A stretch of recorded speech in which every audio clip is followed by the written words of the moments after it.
Hi, flower friends! I want to start off by thanking everyone who purchased a bouquet with pink in it during the month of October. We were able to make a nice donation to Dana Farber Cancer Institute, and we know that money will be used for research and for the support of patients and their families who are struggling with a cancer diagnosis. Now, in this tutorial, I want to show you how to make a simple yet beautiful bouquet perfect for early fall. We love combing Pinterest and Instagram looking for gorgeous images to get ideas from. And in this case, our customer sent us an inspiration photo. What I love most about it was the natural organic feel that the flowers had, using just a few simple ingredients. And here we have roses, astilbe, pampas grass, and hydrangea to work with today.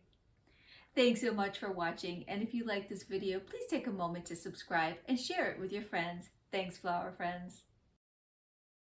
Because pampas grass is very large and unwieldy, what you can do is break off smaller sections from the large stalk and then use those sections in a bouquet. The easiest way to do it is to take a discarded stem, take your piece of pampas grass, and simply wrap the base of the pampas grass onto the base of the stem with some corsage tape. That corsage tape is sticky on one side, and you do need to use a little bit of tension when you wrap it. Now that next product is chicken wire, and it's metal, and you can actually purchase that at any of the large box stores or at a hardware store. It isn't going to be seen in the bouquet, and it simply helps us hold the stems in place.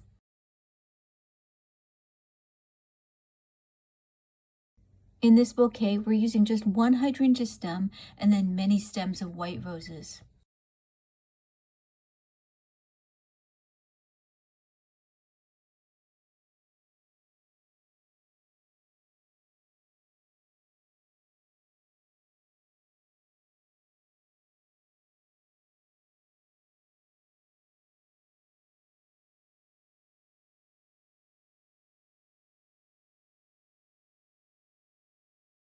Already you can see that simply by adding the spray roses around the perimeter of the bouquet, it just gives it a roundness and a fullness.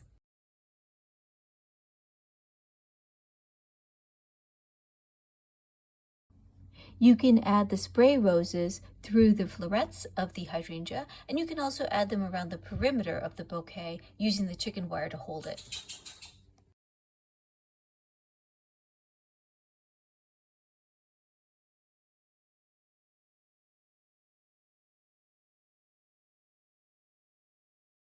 For me personally, because I'm right-handed, I usually hold the bouquet in my left hand, and then I'll slide the flowers in using my right hand, which is a little bit stronger and more dominant.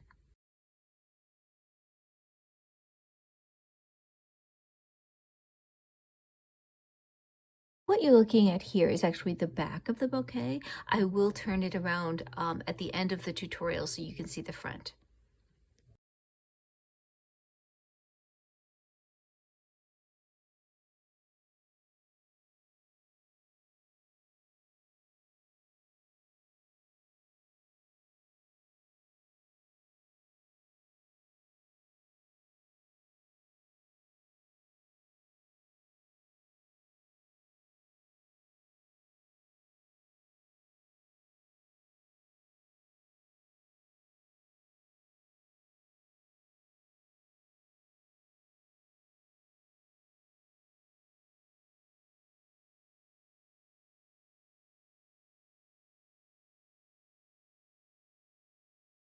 That next item that I'm putting in is called a astilbe, and it's a nice blush color.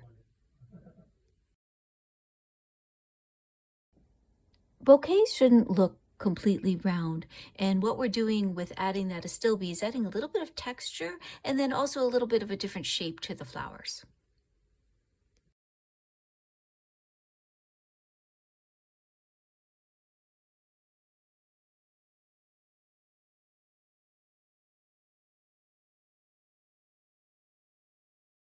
Now, we all know here in New England that you can't pick these flowers straight out of your garden the morning of the wedding, but we do want the flowers to look like they are, fresh and natural.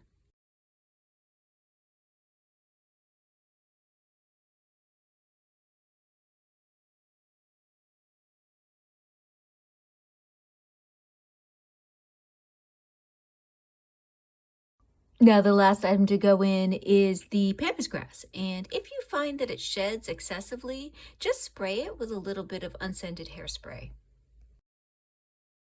Always keep in mind the height of the individual that you're going to be designing the bouquet for.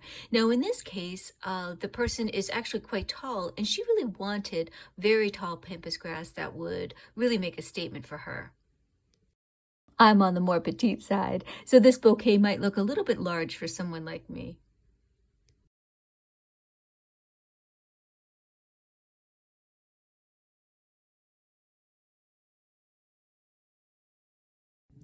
What I've done off camera is I tied the bouquet together with some paper wrapped wire.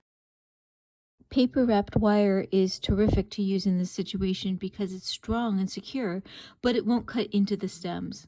This step, you'll just need some strong clippers and just trim all the ends of the stems so that they're an even length, usually 5 to 7 inches long. The very last step is wrapping the stems of the bouquet with some ribbon. Any color that you like, any texture. Here we have some organza as well as some grosgrain.